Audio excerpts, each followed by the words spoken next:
അപ്പോൾ അച്ഛൻ സുഖമില്ലാതെ കിടപ്പാണ്, അത് കാരണം അച്ഛൻ അടിക്കില്ല. അപ്പോൾ ഞങ്ങൾ നാടകം കാണാനും എല്ലാം കൂടി അമ്മയും കുറച്ച് പേരെല്ലാം കൂടി പോയിരുന്നു നാടകം കാണാനായിട്ട്.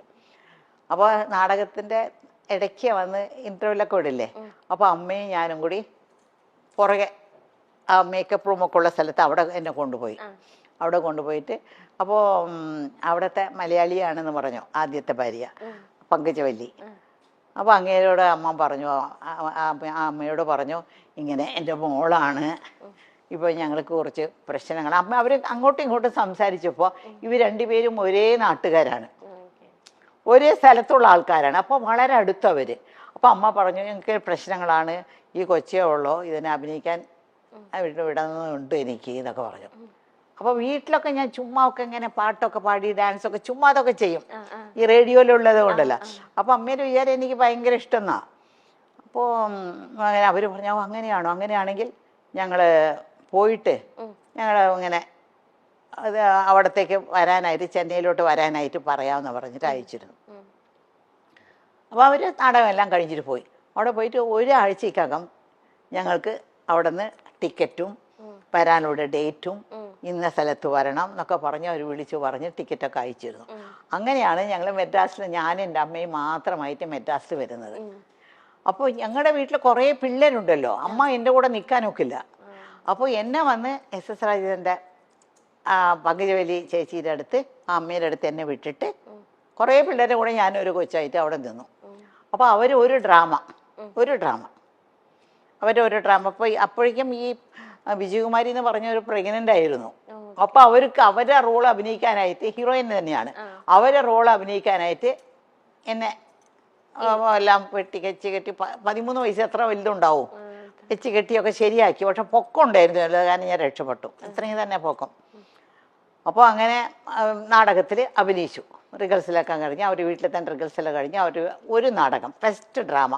ഈ ഡ്രാമ കാണാനായിട്ട് MGRും അന്നത്തെ വലിയ ഡയറക്ടർ, ഇന്ന് മണിരത്നം എന്നൊക്കെ പറയുന്നില്ല, അന്നത്തെ വലിയ ഡയറക്ടറാണ് രാമണ്ണ എന്ന് പറയുന്ന ഒരാൾ, അങ്ങേരും കൂടിയെല്ലാം അവരാണ് പ്രസിദ്ധി നാടകത്തിന് വന്നിട്ട് ഇങ്ങനെ ഇരുന്ന് നാടകം കണ്ടപ്പോൾ MGRും അവരും പറഞ്ഞു, കോഴിപ്പെണ്ണി കൊള്ളാമല്ലോ, നമ്മുടെ പടത്തിൽ ഒരു ക്യാരക്ടർ ഉണ്ടല്ലോ അതിന് ഇങ്ങനെ കൂടെ അഭിനയിക്കാനായിട്ട്, പൊക്കമുള്ളത് കാരണം നമുക്ക് ശരിയാക്കാന്ന് പറഞ്ഞു.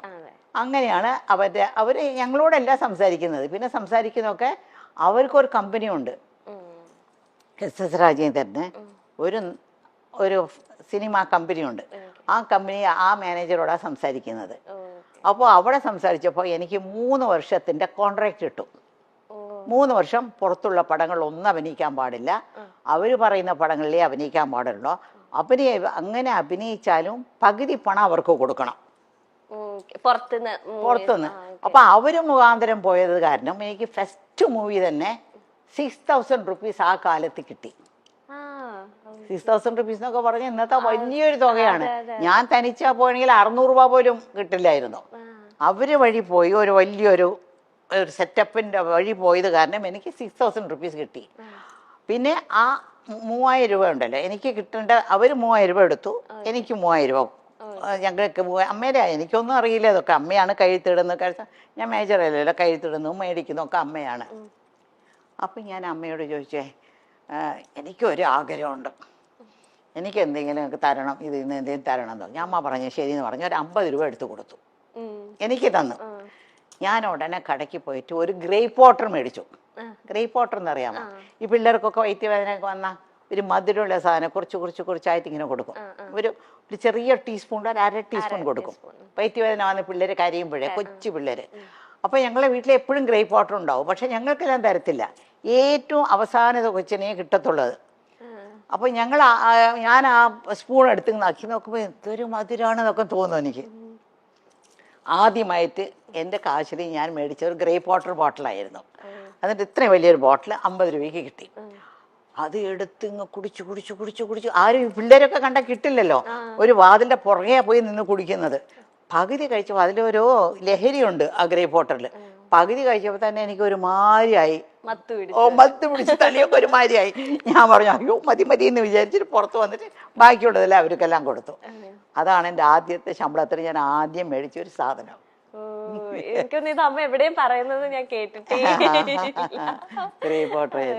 ഇപ്പം അമ്മ പറഞ്ഞു ചെന്നൈയിലേക്ക് അമ്മേനെ ആ ഒരു ചേച്ചിയുടെ അടുത്ത് ആക്കിയിട്ട് അമ്മ പോയി. അപ്പം 13 വയസ്സേ ഉള്ളൂ. അപ്പം അമ്മയ്ക്ക് ഇങ്ങനെ ഒറ്റപ്പെടൽ ഇങ്ങനെ അനുഭവിച്ചോ? ഒരു പുതിയ സ്ഥലം ഒറ്റപ്പെടൽ അനുഭവിച്ചില്ല. കാരണം ഞാൻ പോയി താമസിക്കുന്നത് പങ്കുചക്കാരെ വീട്ടില്. അവിടെ അവർക്കും കുറേ പിള്ളേരുണ്ട്. ഇന്ന് വരെയ്ക്കും അവരൊക്കെ എൻ്റെ ഭയങ്കര ക്ലോസ് ആണ് അവരെല്ലാം. അവർ 4 ആമക്കളും ഒരു പെണ്ണും. പിന്നെ അവരുടെ ഫാമിലിയിൽ ഒരു ചാക്ക് അരി എന്ന് പറഞ്ഞാൽ അന്നൊക്കെ 100 കിലോ ആണ്. ആ ഒരു ചാക്ക് അരിയാണ് അവർ വീട്ടിൽ ദിവസം ഉണ്ടാക്കുന്നത്.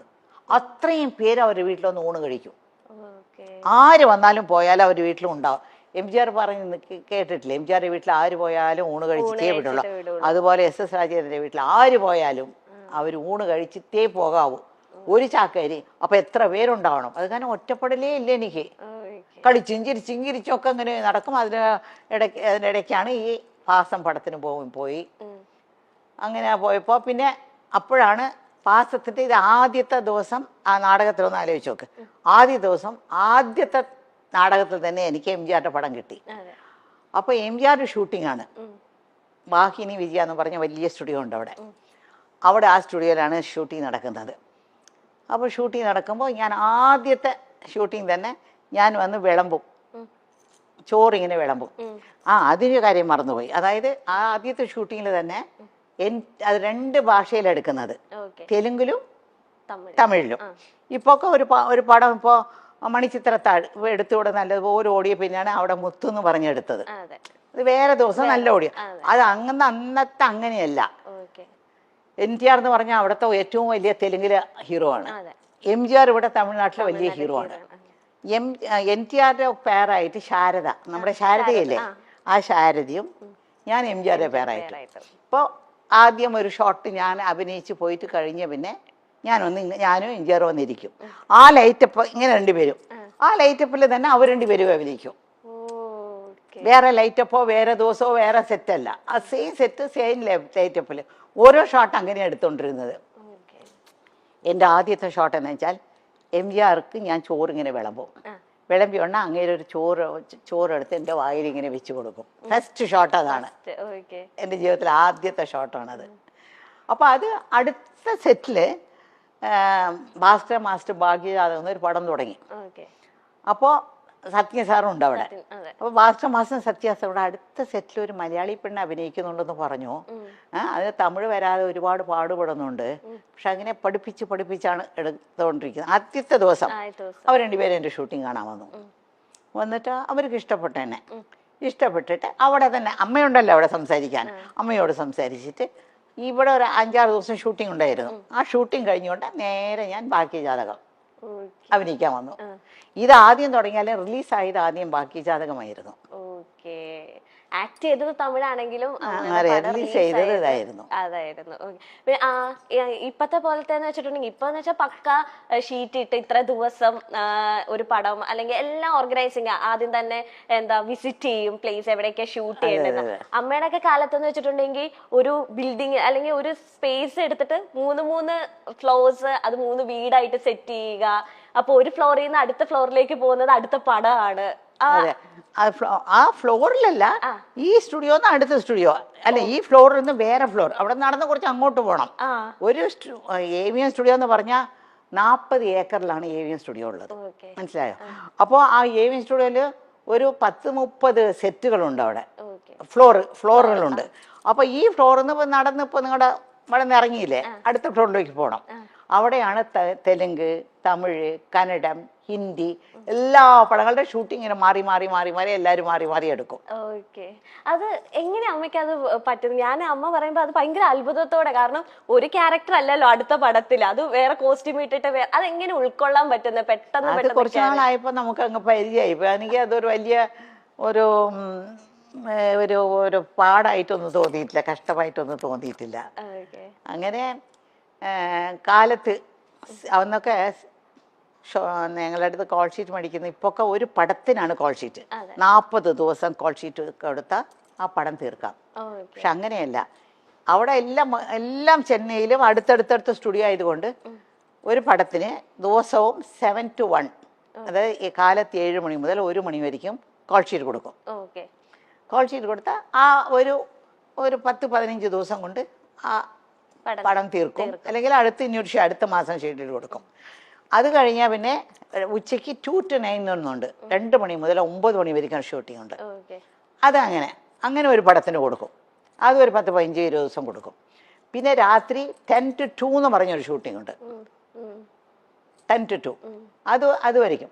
ചില തീർക്കാൻ പോകുന്ന പടങ്ങളുണ്ട്, അപ്പം 10 to 5 വർക്ക് ചെയ്യും. അപ്പോൾ ഇത് 3 കഴിഞ്ഞിട്ട് ഞാൻ മേക്കപ്പ് റൂമിൽ പോയി ഇങ്ങനെ പല്ലൊക്കെ തേച്ചിട്ട് വേറെ കോസ്റ്റ്യൂമൊക്കെ ഇട്ടിട്ടാണ് പോകുന്നത്. അടുത്ത ഇത് തന്നെ പിറ്റേ ദിവസം 7 to 1 പോകുന്നത്. അപ്പൊ ഒരു ദിവസം മൊത്തം 4 പടമൊക്കെ അഭിനയിച്ചിട്ടുണ്ട്. ഒരു ദിവസം 4 പടം. ഇപ്പൊ രാവിലെ നോക്കിയാ ഷീലാമ്മ, ഞങ്ങൾ അന്ന് നസീർ സാറിന്റെ നായികയായി കാണുമ്പോഴും ഇപ്പൊ കെന്ന ഷോയിൽ വന്നിരിക്കുമ്പോഴും സൗന്ദര്യത്തിന്റെ കാര്യത്തിൽ ഷീലാമ്മയെ കടത്തിവെട്ടാൻ ഇവിടുത്തെ ഒരു നായിക നടിക്കും സാധിക്കില്ല. എന്താണ് ഷീലാമ്മയുടെ ഈ സൗന്ദര്യ രഹസ്യം? അയ്യോ, ഇതെന്തോന്നാ ചോദ്യം? ഇത് എല്ലാ നടികളോടും നിങ്ങൾ ചോദിക്കുന്ന ചോദ്യമല്ലേ? വേറെ പുതിയതായിട്ട് വല്ലതും ചോദിക്കൂ. എനിക്കത് അന്ന് നല്ല സൗന്ദര്യമൊന്നും ഇപ്പോഴില്ലെന്ന് എനിക്ക് നല്ലപോലെ അറിയാം. ഓർഡിനറി ഒരു സ്ത്രീ, ഈ പ്രായത്തിന് ഒത്ത ഒരു സ്ത്രീ ആയിട്ട് ഞാൻ എന്നെ കാണുന്നുള്ളൂ. പക്ഷെ ഞാൻ ആദ്യമായിട്ടാണ് ഷീലാമ്മനെ നേരിട്ട് കാണുന്നത്. ഞാനിങ്ങനെ ഇന്റർവ്യൂസ് അല്ലെങ്കിൽ നമ്മൾ ടിവിയിലൂടെ മൊബൈൽ ഫോൺസിലൂടെ ഒക്കെ ആണല്ലോ ഇന്റർവ്യൂസ് ഒക്കെ കണ്ടിട്ടുള്ളൂ. അപ്പം ഞാനപ്പോ ഓർക്കാം, അമ്മ ഇപ്പൊ നല്ല സുന്ദരമായിട്ടിരിക്കും, അപ്പൊ ആ കാലത്ത് എന്ത് ഭംഗിയായിരിക്കും. നമുക്ക് ആ കാലത്തിൽ അമ്മേനെ നേരിട്ട് കാണാനൊന്നും സാധിച്ചിട്ടില്ലല്ലോ, അപ്പൊ എന്ത് ഭംഗിയായിരിക്കും എന്ന് ഞാനിങ്ങനെ ആലോചിക്കുകയായിരുന്നു. അമ്മ എന്തെങ്കിലും ഡയറ്റോ അങ്ങനെ എന്തെങ്കിലുമൊക്കെ ഫോളോ ചെയ്യുന്നുണ്ട് ഇപ്പം? അതെ, ഞാൻ പറയട്ടെ, സിനിമയിൽ വന്ന് 10-20 കൊല്ലം കഴിഞ്ഞിട്ടാണ് ഞാൻ അഭിനയം നിർത്തിയിട്ട് ഞാൻ ഊട്ടിയിൽ പോയി, പിന്നെ മകന് വേണ്ടി പോയത്. ഈ 10-20 കൊല്ലം വരയ്ക്കും ഞാൻ അഭിനയിച്ചുകൊണ്ടിരുന്ന കാലം വരയ്ക്കും ഫേഷ്യൽ എന്ന് പറയുന്ന സാധനം എനിക്ക് അറിയില്ല. അറിഞ്ഞെങ്കിൽ ചെയ്തേനെ. അന്നൊന്നും ഇല്ല, ഫേഷ്യലൊന്നും ഇല്ല. ഇപ്പൊ ഫേഷ്യൽ ചെയ്താൽ ഭംഗി വരും, ഫേഷ്യൽ ചെയ്താൽ അത് കുറഞ്ഞ അതൊക്കെ ചുമ്മാ ഒരു ഫ്രഷ്നെസ് കിട്ടും. ഫേഷ്യൽ ചെയ്ത ഒരു ഫ്രഷ് ആയിരിക്കും.